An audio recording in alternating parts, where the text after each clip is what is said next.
ನಮಸ್ತೆ, ನೀವು ನೋಡ್ತಾ ಇದ್ದೀರಾ ಫಿಲ್ಮ್ ಬೀಟ್ ಕನ್ನಡ. ನಾನು Yashwant. Rajat, so Bigg Boss fame Rajat ಈಗಾಗಲೇ ಒಂದು ರೀಲ್ಸನ್ನ ಮಾಡಿ ಜೈಲ್ ಒಳಗೆ ಹೋಗಿ ಬಂದು ಎಲ್ಲವೂ ಕೂಡ ಆಯಿತು. ಅದಾದಮೇಲೆ ರಜತ್ ಸಿಕ್ಕಿರಲಿಲ್ಲ. ಸೊ ಸದ್ಯಕ್ಕೆ ಈಗ ಫಿಲ್ಮ್ ಬೀಟ್ಗೆ ಸಿಕ್ಕಿದ್ದಾರೆ, ಒಂದಷ್ಟು ಮಾತಾಡಿಸ್ತಾ ಹೋಗ್ತೀನಿ.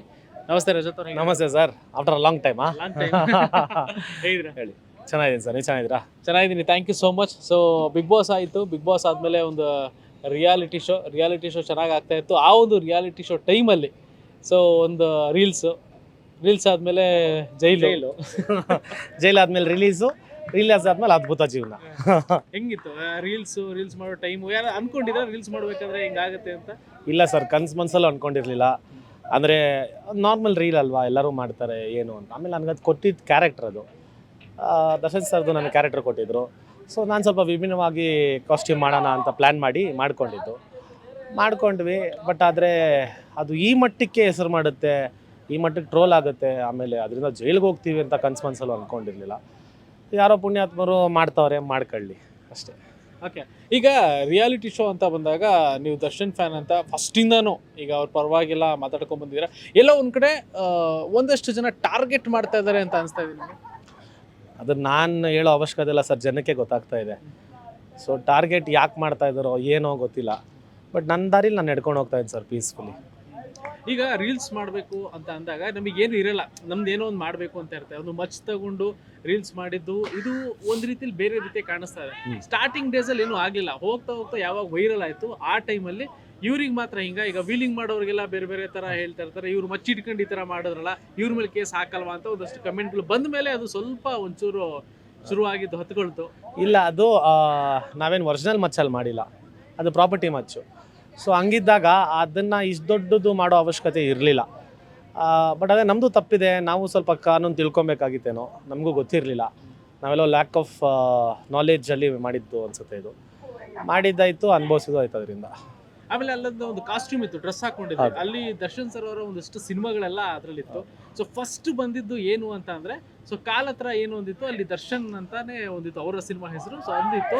ಸೊ ರಜತ್ ಅವಾಗ ದರ್ಶನ್ ಫ್ಯಾನ್ ಅಂತ ಓಡಾಡ್ತಾ ಇದ್ರು. ಈಗ ಒಂದಷ್ಟು ಬಂದ ಮೇಲೆ ಹೆಸರನ್ನ ಶೂ ಮೇಲೆ ಕಾಲ್ ಮೇಲೆಲ್ಲ ಹಾಕೋತಾ ಇದ್ದಾರಲ್ಲ ಅಂತ ದರ್ಶನ್ ಸರ್ ಫ್ಯಾನ್ಸ್ಗಳೆಲ್ಲ ರೊಚ್ಚಿಗೆದ್ದಿತ್ತು. ಇಲ್ಲ, ನನಗೆ ಅನಿಸಿದ ಪ್ರಕಾರ ನನಗೆ ದರ್ಶನ್ ಸರ್ ಫ್ಯಾನ್ಸ್ ಯಾರೂ ನನಗೆ ಮೆಸೇಜ್ ಮಾಡಿಲ್ಲ. ಇಲ್ಲ, ಈ ಥರ ವಿಡಿಯೋ ಮಾಡಿರಬಾರ್ದು, ನೀವು ನಮ್ಮ ಬಾಸ್ಗೆ ಅವಮಾನ ಮಾಡ್ತಾ ಇದ್ದೀರ ಅಂತ ಯಾರೂ ನನಗೆ ಹೇಳಿದ್ದಿಲ್ಲ. ನನಗೆಲ್ಲ ಫ್ಯಾನ್ಸು ಟೆಕ್ಸ್ಟ್ ಮಾಡಿದ್ದೇನು ಅಂದರೆ, ಬಸ್ ನಮಗೇನು ಬೇಜಾರಿಲ್ಲ ನಿಮ್ಮ ಮೇಲೆ, ನಿಮ್ಮ ಪ್ರೀತಿ ಅಭಿಮಾನ ನೀವು ತೋರಿಸಿದ್ದೀರಾ, ಮೀಡಿಯಾದವರೆಲ್ಲೋ ಅದನ್ನು ದಿಕ್ಕು ತಪ್ಪಿಸ್ತಾ ಇದ್ದಾರೆ, ಅದ್ರ ಬಗ್ಗೆ ಏನು ತಲೆ ಕೆಡಿಸ್ಕೊಂಬಿಡಿ, ನಾವು ಯಾವತ್ತೂ ನಿಮ್ಮ ಪರ ಇದ್ದೀವಿ ಅಂತಲೇ ನನಗೆ ಹೇಳಿದ ಹೊರತು ನನಗೆ ದರ್ಶನ್ ಸರ್ ಫ್ಯಾನ್ಸ್ ಯಾರೂ ನನಗೆ ಆ ಥರ ಟ್ರೋಲ್ ಏನು ಮಾಡಿಲ್ಲ. ಆಮೇಲೆ ಆ ವಿಡಿಯೋ ತೆಗೀರಿ ಅಂತಲೂ ಹೇಳೂ ಇಲ್ಲ. ಆಮೇಲೆ ನಮ್ಮ ಬಾಸ್ಗೆಲ್ಲ ಅವಮಾನ ಆಗ್ತಾಯಿದೆ, ಹಿಂಗೆ ಮಾಡಬೇಡಿ ಅಂತಲೂ ಹೇಳಿಲ್ಲ. ನನಗೆ ಯಾವ ಮೆಸೇಜು ಬಂದಿಲ್ಲ ಆ ಥರ. ಓಕೆ, ಈಗ ನೀವು ಯಾವಾಗ ಜೈಲಿಗೆ ಹೋಗಬೇಕು ಅನ್ನೋ ಒಂದು ಸಿಚುಯೇಷನ್ ಬರುತ್ತೆ, ಒಂದಷ್ಟು ಕಮೆಂಟ್ಗಳನ್ನ ನಾನು ಸೋಷಿಯಲ್ ಮೀಡಿಯಾದಲ್ಲಿ ನೋಡಿದ್ದೀನಿ. ಸಿಕ್ಕಾಪಟ್ಟೆ ಹಾರಾಡ್ತಾ ಇದ್ದ, ಇವನಿಗೆ ಆಗಬೇಕಾಗಿತ್ತು, ಸಿಕ್ಕಾಪಟ್ಟೆ ಮಾತಾಡ್ತಿದ್ದ, ದೌಲತ್ತು, ಇವೆಲ್ಲ ಕೂಡ ಸಿಕ್ಕಾಪಟ್ಟೆ ಒಂದಷ್ಟು ಕಮೆಂಟ್ಗಳನ್ನ ನಾನು ನೋಡಿದ್ದೀನಿ. ಆ ಕಮೆಂಟ್ಗಳನ್ನ ನೋಡೋದಾದ್ರೆ ಏನು ಒಂದು ಫೇಕ್ ಅಕೌಂಟಿಂದ ಬಂತು ಅಂತ ಹೇಳ್ತಾರೆ, ಇಲ್ಲ ಜನಗಳು ಮಾಡಿದ್ರು ಅಂತ ಹೇಳ್ತಾರೆ? ಸರ್, ಜನಗಳು ಪಾಪ ಯಾಕೆ ಮಾಡ್ತಾರೆ ಸರ್, ಯಾಕೆ ಮಾಡ್ತಾರೆ? ಯಾಕಂದರೆ ಇವಾಗ ನಾವೇನು ಹಾರಾಡ್ಬಿಟ್ಟಿದ್ದೀವಿ, ಏನು ಮಾಡಿಬಿಟ್ಟಿದ್ದೀವಿ, ಏನು ದೌಲತ್ ತೋರಿಸ್ಬಿಟ್ಟಿದ್ದೀವಿ, ಯಾರ ಹತ್ರ ಏನು ತೋರಿಸಿದ್ದೀವಿ? ನಾವು ಹೆಂಗೆ ನಾರ್ಮಲಾಗಿ ಹೆಂಗೆ ಮಾತಾಡ್ತಾ ಇದ್ದೋ ನಾನು ಹಂಗೆ ಇರೋದು. ನನಗೆ ಈ ಬಕೆಟ್ ಹಿಡಿಯೋದು, ಚಮಚ ಮಾಡೋ ಕೆಲಸ ಎಲ್ಲ ನನಗೆ ಬರೋದು ಇಲ್ಲ. ಇವಾಗ ಫೇಕ್ ಪ್ರೊಫೈಲಲ್ಲಿ ಯಾರ್ಯಾರು ಕ್ರಿಯೇಟ್ ಮಾಡ್ಕೊಂಡು ಏನೇನು ಮಾಡ್ತಾ ಇದ್ದಾರೋ, ಹಾರಾಡ್ತಾ ಇದೆ ಜಾಸ್ತಿ, ಇನ್ನೂ ಜಾಸ್ತಿ ಹಾರಾಡ್ತೀನಿ ಇವಾಗ. ಅದು ನೋಡಿ ಹುರ್ಕೊಬೇಕೇ ಹೊರತು ನಾವು ಇವಾಗ ಅವ್ನು ಹೇಳಿದ ತಕ್ಷಣ ಚೇಂಜ್ ಆಗ್ಬಿಡ್ತೀನಾ? ಇಲ್ಲ, ಅಷ್ಟೇ ಸಿಂಪಲ್. ಈಗ ಬಿಗ್ ಬಾಸ್ ಮನೇಲಿ ನೋಡಿರ್ತಾರೆ ರಜತ್ ಹೆಂಗೆ ಅಂತ. ಸೊ ಬಿಗ್ ಬಾಸ್ ಮನೇಲಿ ಹಂಗಿರ್ತಾರೆ ಅಂತ ಅಂದಾಗ ಇಲ್ಲಿ ರಿಯಾಲಿಟಿ ಶೋನಲ್ಲೂ ಅಬ್ಸರ್ವ್ ಮಾಡಿರ್ತಾರೆ. ಅದಾದಮೇಲೆ ಇಲ್ಲೆಲ್ಲ ರೋಡ್ ಮೇಲೆ ಮಚ್ಚಿಟ್ಕೊಂಡು ಓಡಾದು ಅದು ಇದು, ಆಮೇಲೆ ನಿಮ್ಮ ವಿನಯ್ ಅವರ ಫ್ರೆಂಡ್ಶಿಪ್ ಬಗ್ಗೆನೂ ಒಂದಷ್ಟು ಜನ ಮಾತಾಡ್ತಾ ಇದ್ದಾರೆ. ಸೊ ಅದನ್ನೆಲ್ಲ ನೋಡಿದಾಗೆಲ್ಲ ಒಂದು ರೀತಿಯಲ್ಲಿ ಕೆಲವೊಂದಷ್ಟು ವ್ಯಕ್ತಿಗಳು ಸ್ವಲ್ಪ ಮೆಂಟಲಿ ಕುಗ್ತಾರೆ, ಇಲ್ಲ ಸ್ವಲ್ಪ ಡಿಪ್ರೆಷನು, ಅಯ್ಯೋ ನನಗೊಂದು ಫ್ಯಾಮಿಲಿ ಇದೆ, ಏನಾಗ್ಬಿಡುತ್ತೋ ಏನೋ ಗೊತ್ತಿಲ್ಲ ಅಂತ ಒಂದಷ್ಟು ಜನ ಇರ್ತಾರೆ. ನಿಮ್ಮ ಮೈಂಡ್ ಸೆಟ್ ಹೇಗೆ? ಏನಾಗ್ಬಿಡುತ್ತೋ ಏನೋ ಅಂದರೆ ಏನೂ ಆಗಲ್ಲ ಸರ್. ಇವಾಗ ನೋಡಿ, ನಾವು ಏನೋ ತಪ್ಪು ಮಾಡಿದರೆ, ಯಾರಿಗೋ ಅದರಿಂದ ಬೆದರಿಸಿದಾಗಲಿ, ಅದರಿಂದ ಹೋಗಿ ಡಕಾಯಿತಿ ಕೆಲಸ ಮಾಡಿದ್ದಾಗಲಿ, ಯಾರಿಗೋ ನಾವು ಮರ್ಡರ್ ಮಾಡಿದರೆ ಓಕೆ, ನಾವೇನು ಮಾಡಿಲ್ವಲ್ಲ. ಅದರಿಂದ ಸೆಟ್ ಪ್ರಾಪರ್ಟಿ, ಅದರಲ್ಲೊಂದು ರೀಲ್ಸ್ ಮಾಡಿದ್ದೀವಿ ಅಷ್ಟೇ. ಅದನ್ನು ಕಾಣದ ಕೈಗಳು ಎಷ್ಟಾಗುತ್ತೋ ಅಷ್ಟು ಮಾಡಿಕ್ಕಿದ್ರು, ಅದರಿಂದ ನಾವೇನು ಅನುಭವಿಸ್ಕೊಂಡು ಬಂದಿದ್ದೀವಿ. ಇನ್ನೊಂದು ಸತಿ ಆ ಥರ ಮಾಡಬಾರ್ದು ಅಂತ ಹುಷಾರಾಗಿದ್ದೀವಿ ಅಷ್ಟೇ. ಅದರಿಂದ ಕುಗ್ಗೋದೆಲ್ಲ ಏನಿಲ್ಲ ಸರ್, ಇನ್ನೂ ಮಾಡ್ಕೊಳ್ಳಿ, ನಾನು ಕುಗ್ಗಲ್ಲ. ಓಕೆ, ಈಗ ಅದಾದಮೇಲೆ ಮತ್ತೆ ಜೈಲು ಅದು ಇದು ಅಂತೆಲ್ಲ ಬಂದಾಗ ಸ್ಟೇಷನ್ ಹೋಗಬೇಕು ಅಂತ ಬಂದಾಗ ನೀವು ಸ್ಟಾರ್ಟಿಂಗ್ ಊರಲ್ಲಿ ಇರಲಿಲ್ಲ. ಸೊ ಆಮೇಲೆ ನೀವು ಬರಬೇಕಾಯ್ತು. ಜೈಲಿಗೆ ಹೋದಾಗ ಇದ್ದಂಥ ಮೈಂಡ್ ಸೆಟ್ ಏನಾದರೂ ಇತ್ತಾ? ಯಾಕಂದರೆ ಆ ಟೈಮಲ್ಲಿ ನಿಮ್ಮ ವೈಫ್ ಕೂಡ ಕಣ್ಣೀರು ಹಾಕಿದ್ರು ಆ ಟೈಮಲ್ಲಿ. ಅವಾಗೇನಾದ್ರು ಒಂಚೂರು? ಇಲ್ಲ ಸರ್, ಯಾಕಂದರೆ ಇದು ಫಸ್ಟ್ ಟೈಮ್ ಅಲ್ವಾ, ನನಗೂ ಅಭ್ಯಾಸ ಇಲ್ಲ, ವಿನಯ್ಗೂ ಅಭ್ಯಾಸ ಇಲ್ಲ. ಸೊ ಇದು ನಮ್ಗೆ ಹೆಂಗಿರುತ್ತೆ ಅನ್ನೋದು ಗೊತ್ತಿಲ್ಲ ಒಳಗೆ. ಹೋಗೋವಾಗ ಎಲ್ಲೋ ಒಂಥರ ಬೇಜಾರಾಗಿದ್ದುಂಟು. ಏನಪ್ಪ ಇಷ್ಟು ಚಿಕ್ಕ ವಿಷಯಕ್ಕೆ ಒಳಗೆ ಕಳಿಸ್ಬಿಟ್ರಲ್ಲ.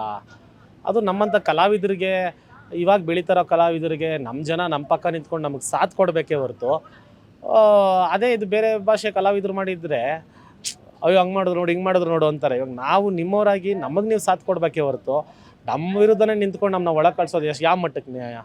ಆಮೇಲೆ ಆ ಥರ ದ್ವೇಷ ಮಾಡೋವಂಥ ಕೆಲಸಗಳು ನಾನಂತೂ ಏನೂ ಮಾಡಿಲ್ಲ. ಸೊ ಹಂಗಿದಾಗ ಎಲ್ಲೋ ಅದು ಬೇಜಾರಾಗಿದ್ದು. ಯಾಕಂದರೆ ಕೆಲವೊಂದು ಎಲ್ಲ ಚಾನಲ್ ಹೇಳಲ್ಲ ನಾನು, ಕೆಲವೊಂದು ಚಾನಲ್ಗಳು ಮಾತಾಡೋ ಮಾತುಗಳು ಅಂದರೆ ಅನ್ಎಜುಕೇಟೆಡ್ ಜರ್ನಲಿಸಮ್ ಅಂತಾರೆ ಗೊತ್ತಾ, ಅದನ್ನು ಮಾಡಿದ್ರು. ಎಜುಕೇಟೆಡ್ ಜರ್ನಲಿಸಮ್ ಅನ್ನೋದೇ ಗೊತ್ತಿಲ್ಲ. ಹೋಗೋ ಬಾರೋ ಮಗನೇ ಈ ಥರ ಎಲ್ಲ ಮಾತಾಡಿದಾಗ ಅವ್ರ ವ್ಯಕ್ತಿತ್ವ, ಅವ್ರ ಯೋಗ್ಯತೆಗಳು ತೋರಿಸುತ್ತೆ ಹೊರತು ಅದರಿಂದ ನನಗೇನು. ನಾನು ಬಂದಮೇಲೆ ಆ ವಿಡಿಯೋ ಓಪನ್ ಮಾಡಿಬಿಟ್ಟು ನೋಡಿದೆ, ಒಂದು 7,000 5,000 ಕಮೆಂಟ್ಸ್ ಎಲ್ಲ ಐತೆ. ಒಳ್ಳೊಳ್ಳೆ ಮಾತು ಮಾತಾಡೋರೆ ಜನ ಅವಳ ಬಗ್ಗೆ, ತುಂಬ ಒಳ್ಳೆ ಮಾತುಗಳು ಆಡೋರೆ. ಅಷ್ಟು ಮಾತಾಡಿದ್ರು ಪಾಪ ಏನೂ ಇಲ್ಲದೆ ತಿರ್ಗಾ ಬಂದು ಕೂತ್ಕೊಂಡು ತಿರ್ಗಾ ನನ್ನ ಬಗ್ಗೆ ಮಾತಾಡ್ತಾರಲ್ಲ, ಅವ್ರಿಗೆ ಧನ್ಯೋಸ್ಮಿ, ಒಳ್ಳೇದಾಗಲಿ ಅವ್ರಿಗೆ.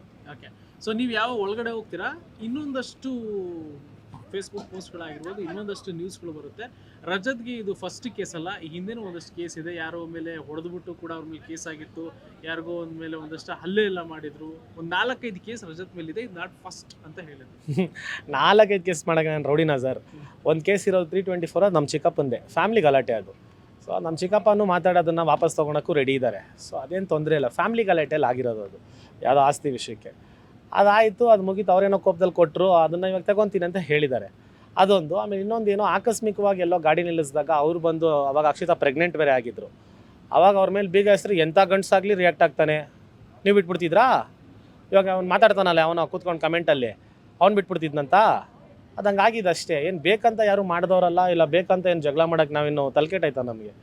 ಸೊ ಹಂಗಾಗಿದೆ ಅಷ್ಟೇ, ಅದು ಪರಿಸ್ಥಿತಿ ಹಂಗಾಯ್ತೆ ಹೊರತು ನಾನೇನು ಕೆಣ್ಕೊಂಡು ಜಗಳ ಆಡೋಕ್ಕೆ ನಾನೇನು ಮೂರು ಬಿಟ್ಟವನ ಸರ್. ನನಗೂ ಫ್ಯಾಮಿಲಿ ಇದೆ, ನನಗೂ ಕೆಲಸಗಳಿದೆ, ನಂದು ಒಂದು ವ್ಯಕ್ತಿತ್ವ ಅನ್ನೋದಿದೆ ಕರ್ನಾಟಕದಲ್ಲಿ, ನಂದು ಚಿಕ್ಕದು ಒಂದು ಹೆಸರಿದೆ. ಅದನ್ನು ಉಳಿಸ್ಕೊಂಡು ಹೋಗ್ಬೇಕೇ ಹೊರತು ನಾವು ಈ ಥರ ಮಾಡ್ಕೊಂಡು ಕೂತ್ಕೊಂಡವ್ರಲ್ಲ. ಅದನ್ನು ಮಚ್ಚ ವಿಷಯ ಬಂದಿದ್ದಕ್ಕೇ ಇದೆಲ್ಲ ವಾಪಸ್ ತೆಗಿತಾ ಇದ್ದಾರೆ ಹೊರತು ಇಂಟೆನ್ಷನಲ್ ಯಾವುದೂ ಮಾಡಿದ್ದಲ್ಲ ನಾನು. ಸೊ ಇದೆಲ್ಲ ಏನಾಯಿತು ನಿಮ್ಮ ಮೇಲಾಗಲಿ, ನಿಮ್ಮ ಲೈಫ್ ಮೇಲಾಗಲಿ, ಅಥವಾ ನಿಮ್ಮ ಫ್ಯಾಮಿಲಿ ಮೇಲಾಗಲಿ ಏನಾದರೂ ಪರಿಣಾಮ ಬಿದ್ದಿದೆಯಾ? ಅದೇ ಸರ್, ಇನ್ನೊಂದ್ಸತಿ ಈ ಥರ ರೀಲ್ಸ್ ಮಾಡಬೇಕು ಅಂದರೆ ಸ್ವಲ್ಪ ಹುಷಾರಾಗಿ ಮಾಡಬೇಕು, ಕಾನೂನು ತಿಳ್ಕೊಂಡು ಮಾಡಬೇಕು. ಕಾನೂನು ಗೊತ್ತಿಲ್ಲದೆ ಮಾಡೋದು ಬೇಡ ಅನ್ನೋದು ಅರಿವು ಆಗಿದೆ. ಅದು ಬಿಟ್ಟರೆ ಈ ಥರ ಹಿಂದೆ ನಿಂತ್ಕೊಂಡು ತುಂಬ ಜನ ಕೈ ಚಲಿಸ್ತವ್ರೆ, ಅಂಥವ್ರಿಗೆಲ್ಲ ಒಳ್ಳೇದಾಗಲಿ ಸರ್, ಮಾಡಲಿ, ಅದು ಎಷ್ಟು ಮಾಡ್ತಾರೋ ಮಾಡಲಿ, ನೋಡೋಣ ಯಾವ ಮಟ್ಟಕ್ವರೆಗೂ ಹೋಗ್ತಾರೋ ನೋಡೋಣ. ಈಗ ನಿಮ್ಮ ಮತ್ತೆ ವಿನಯ್ ಫ್ರೆಂಡ್ಶಿಪ್ ನಿನ್ನೆ ಮೊನ್ನೆದಂತೂ ಅಲ್ಲ, ಬಹಳ ವರ್ಷಗಳಿಂದ ಇದ್ದಂಥ ಫ್ರೆಂಡ್ಶಿಪ್ಪು. ಸೊ ಇದಾದ್ಮೇಲೆ ರಜತ್ತಿಂದನೇ ವಿನಯ್ ಹಂಗಾಯ್ತು ಅನ್ನೋ ಒಂದಷ್ಟು ವಿಚಾರಗಳೆಲ್ಲ ಇದೆ. ಸೊ ಈಗ ಹೆಂಗಿದೆ ಸ್ನೇಹ, ಫ್ರೆಂಡ್ಶಿಪ್, ಮಾತಾಡ್ತಿದ್ದೀರಾ ಇಲ್ಲ? ಸರ್ ರಜತ್ತಿಂದನೇ ಹಂಗೆ ಆಯಿತು ಅಂದಿದ ತಕ್ಷಣನೇ ಇದು ಹೆಂಗಾಗುತ್ತೆ ಅಂದರೆ, ಇವಾಗ ನೋಡ್ರಿ ವಿನಯ್ ನಿನ್ನೆ UKG LKG ಓದ್ಕೊಂಡು ಇವಾಗ ಸಡನ್ನಾಗಿ ಸ್ಟಾರ್ ಆಗಿಲ್ಲ ವಿನಯ್. ವಿನಯ್ಗೂ ನನಗಿಂತ 10 ವರ್ಷ ದೊಡ್ಡವನು ಸರ್. ಸೊ ಅವ್ನಿಗೂ ಮೆಚುರಿಟಿ ಇದೆ, ಏನು ಮಾಡಬೇಕು ಅನ್ನೋ ಗೊತ್ತಿದೆ. ನಾನೇನೋ ಅವ್ನು ಕುತ್ತಿಗೆ ಹಿಡ್ಕೊಂಡು ಮಾಡಲೇಬೇಕು ಇವಾಗ ರೀಲ್ಸು ಅಂತ ಹೇಳಿದ್ದಲ್ಲ. ರೆಡಿ ಆದ್ವಿ, ಇಬ್ಬರು ಚೆನ್ನಾಗಿ ಕಾಣಿಸ್ತಾ ಇದ್ವಿ, ಮಾಡೋಣ ರೀಲ್ಸು ಒಂದೇ ಮಾಡೋಣ ಅಂತ ಮಾಡಿದ್ವಿ, ಅಪ್ಲೋಡ್ ಮಾಡಿದ್ವಿ, ಮುಗಿದೋಯ್ತು. ಇದನ್ನು ಇಂಟೆನ್ಷನಲಿ ಯಾರನ್ನೋ ಮಾಡಿಸ್ಲೇಬೇಕು, ಇಲ್ಲ ಅವ್ರಿಗೇನೋ ಕೆಟ್ಟ ಹೆಸರು ತರಬೇಕು, ನನಗೇನು ಅರ್ಧ ನನಗೆ ನಾನೇ ಕೆಟ್ಟ ಹೆಸರು ತಗೊಳಕ್ಕೆ. ಸೊ ಆ ಥರ ಏನಿಲ್ಲ, ಏನೋ ಮಾಡಬೇಕು ಅಂತ ಮಾಡಿದ್ವಿ, ಬಟ್ ಅದು ಬೇರೆ ಥರ ತಿರುಗ್ತು. ಕಂಪ್ಲೀಟ್ ಜವಾಬ್ದಾರಿ ನಾನೇ ತೊಗೊತೀನಿ.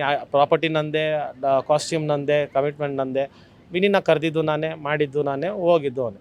ಹಂಗಿದ್ದಾಗ ಅವನೇನೋ ಹಾಳು ಮಾಡಬೇಕು, ಇಲ್ಲ ಅವನೇನೋ ಕೆಟ್ಟ ದಾರಿಗೆ ತೊಗೊಂಡೋಗ್ಬೇಕು ಅನ್ನೋದು ನನಗೇನು ಇಂಟೆನ್ಷನ್ ಇಲ್ಲ. Because is my close friend.